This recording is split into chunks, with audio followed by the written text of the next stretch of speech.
So, hi, good morning. I'm Suzanne from Leeds City Council. I actually work in a partnership role with Leeds Beckett University, basically working on innovation projects, mainly in health and social care, whether that's sort of managing them, designing them, or coordinating partners to come together to bid to do projects around innovation. So I haven't prepared any stats, as I was hoping other speakers would do, so I'm glad about that. So actually what I wanted to share was just kind of my experience with innovation projects. And what I found is that innovation, the majority of the time, means digital, whether it's a digital solution that we're looking to apply and seeing where that can be best done, or whether that's something quite lo-fi, it will always have a digital element.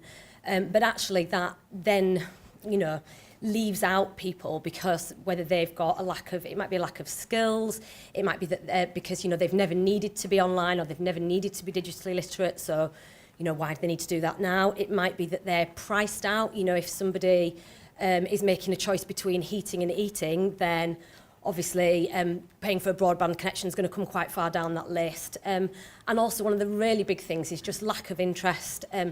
People, why do I need to do it? I've got this far without it. It doesn't interest me. So the organisations I work for, we've got a few kind of solutions that we're doing. For example, Leeds Libraries have appointed digital inclusion coordinators to work on looking at solutions and bringing those to people. And we have a tablet lending scheme out of the library so that people can try out a tablet. Through Leeds Beckett University, we're doing some intergenerational work, so getting the kind of digital native young students to work with some of the older population. In some projects, we've factored in peer mentoring, so people who are that digitally literate can maybe support others, and also starting projects with the whole area of co-production. So these are all really useful ways to kind of drive up the digital literacy, but the scale of progress, I think, means it's not really enough, and there are obviously still a lot that we can be doing. So I think hopefully some kind of points that would be useful to you as innovators to consider when you're looking at solutions, from my experience, are kind of make sure that something is, we say, kind of online, not moving something on, it moves from online to on land rather the other way around. So actually your solution kind of creates more opportunities for people in real life. It enables real life communication as opposed to closing it down through digital routes. I think particularly addressing the kind of lack of interest point, actually you need a hook, you need people to have a reason to get involved.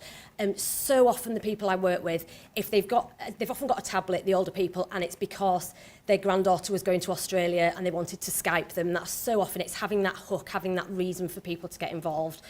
And the other side of that is if someone's first foray into digital goes wrong, it can really put them off. I mean, me personally, I work in tech and I'm still quite resistant to voice recognition technology, as it wasn't great for people with the Yorkshire accent at the beginning. And